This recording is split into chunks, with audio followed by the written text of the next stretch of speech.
wrote this poem. And I think it might actually be this whole thing and illustrated. This was the first thing he wrote and illustrated. Maybe I made that up, I'm not sure. But when I was young, I remember going to so if you think about a red box that you can walk inside of to get movies, if you know what I mean? They call them Blockbuster. So I would go to that, an indoor red box, and I would always ask for the movie with the hill, which was this movie. I didn't know what it was, but I loved it, and I was 5, so come on. So anyway, so I might just play a little music, with it, just to kind of set the theme. If it's too loud, yell at me. Say, it's too loud, we can't hear your wonderful voice, okay? So, hopefully this will kind of just set the mode. All right, so we've got Tim Burton's The Nightmare Before Christmas.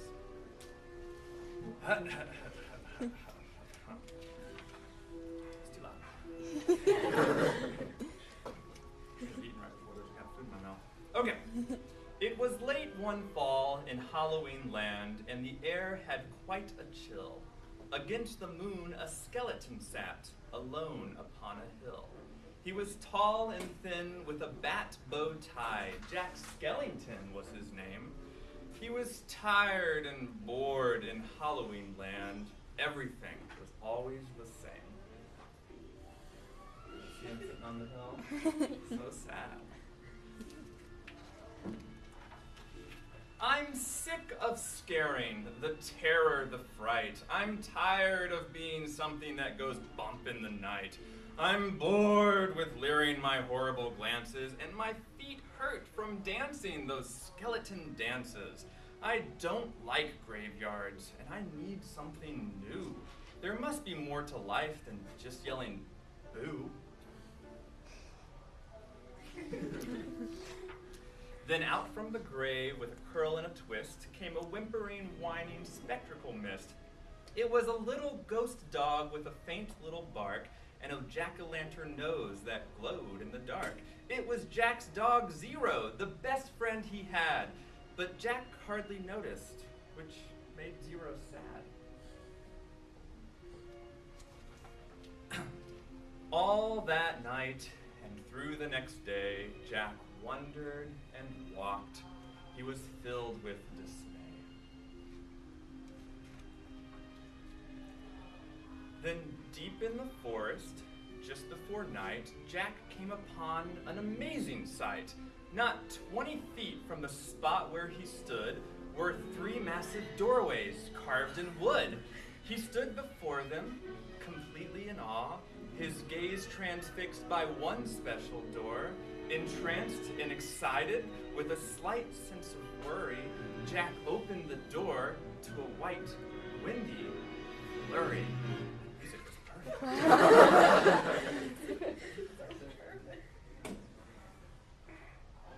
Okay. Jack didn't know it, but he'd fallen down in the middle of a place called Christmas Town. Immersed in the light, Jack was no longer haunted. He had finally found that feeling he wanted. And so that his friends wouldn't think him a liar, he took the present-filled stockings that hung by the fire. He took candy and toys that were stacked on the shelves and a picture of Santa with all of his elves. He took the lights and the ornaments and the star from the tree, and from the Christmas Town sign, he took the big letter C. He picked it all up that sparkled and glowed. He'd even picked up a handful of snow. Silly. He grabbed it all, and without being seen, he took it all back to Halloween.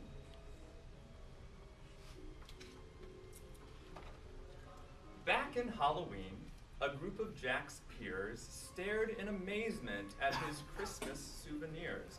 For their wondrous visions, none were prepared. Most were excited, but a few were quite scared.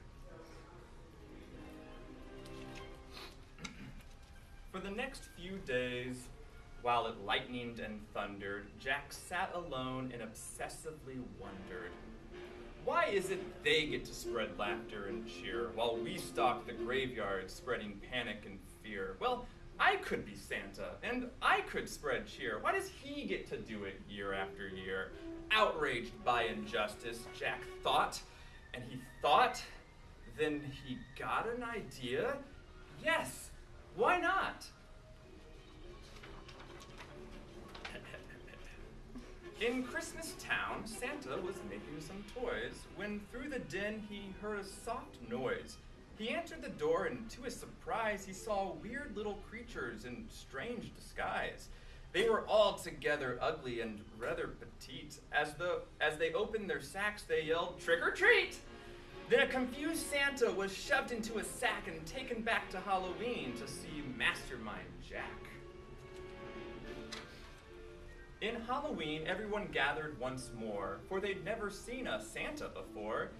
And as they cautiously gazed at this strange old man, Jack related to Santa his masterful plan. "My dear Mr. Claus, I think it's a crime that you've got to be Santa all of this time, but now I will give presents and I will spread cheer.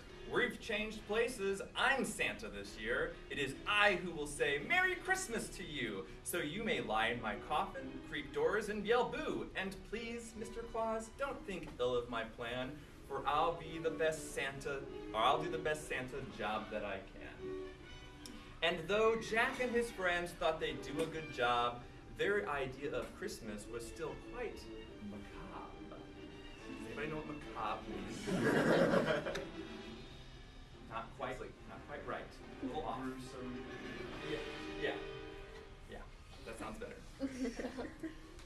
They were packed up and ready on Christmas Eve day when Jack hitched his reindeer to his sleek coffin sleigh.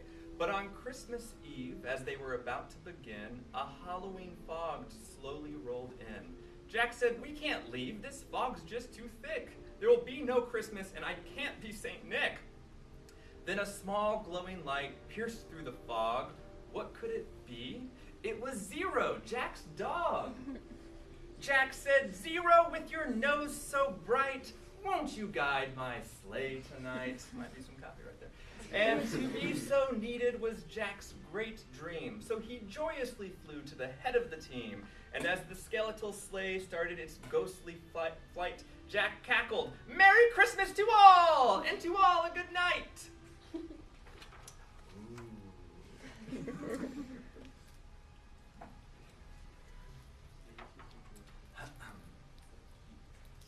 'Twas the nightmare before Christmas, and all through the house. Not a creature was peaceful, not even a mouse. The stockings all hung by the chimney with care, when opened that morning would cause quite a scare. The children all nestled so snug in their beds would have nightmares of monsters and skeleton heads.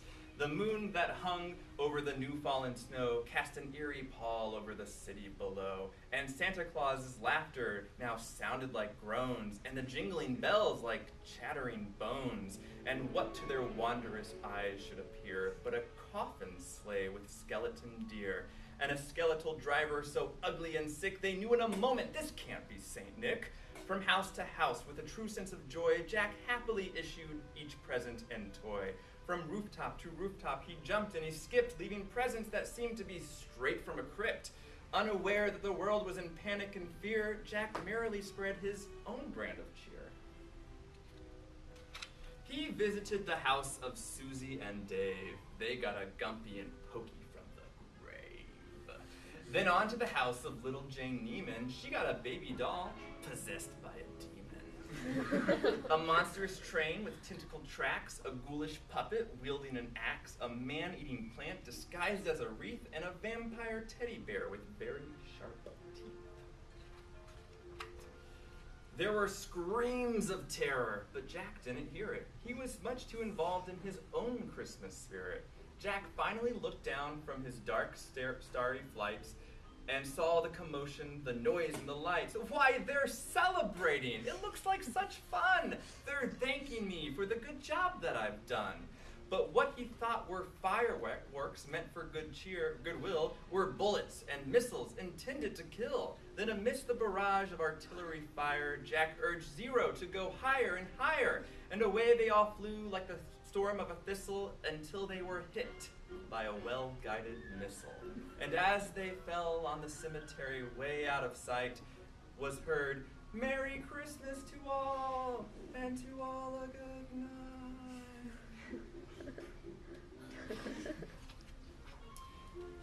doubled himself up on a large stone cross, and from there he reviewed his incredible loss. I thought I could be Santa. I had such belief. Jack was confused and filled with great grief.